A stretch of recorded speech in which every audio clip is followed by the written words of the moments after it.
pour répondre à ta question, je pense qu'il y a eu une sidération de beaucoup de gens. On a été quand même frappé par la crise et son ampleur, qui est ce qui a gens à mettre le nez dans le guidon et à avoir du mal à savoir où aller. Il faut le dire très honnêtement de ce côté-là. Et je pense que plutôt que d'être empêché, je pense qu'il y a un élément de sidération.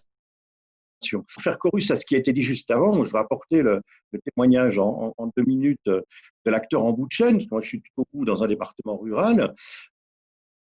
Pour que le sanitaire fonctionne et pour que les professionnels, notamment les professionnels de ville, puissent se mobiliser, il faut avoir des interlocuteurs. Et il se trouve que chaque fois que j'ai interrogé aux collègues la préfète ou le directeur de l'ARS, la réponse a été univoque. Je demande à Paris, que ce soit pour une information, une autorisation ou quoi que ce soit, je demande à Paris. L'ensemble du dispositif était complètement bloqué avec une sidération des acteurs. On n'avait qu'une seule chose à faire, c'est nous organiser. Ce que je dirais dans mon intervention tout à l'heure. Je vous remercie. Est-ce que je peux rajouter Oui, juste vas-y. un point, j'ai revu les chiffres pour rappeler tout à fait aller dans le sens où ça dit Martial.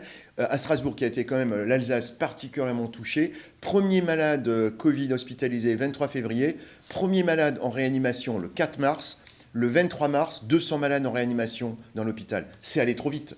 Je veux dire, si on n'est pas prêt avec une réactivité exceptionnelle, c'est impossible. Et je pense que les organismes nationaux, je pense à la CNS, à la Conférence nationale de santé, que je citais, c'est un organisme trop lourd, national à mener, impossible de le saisir dans un délai aussi court. Donc je suis tout à fait d'accord avec Martial, impossible de réagir dans un délai aussi court si on n'est pas prêt, le doigt sur la couture quasiment.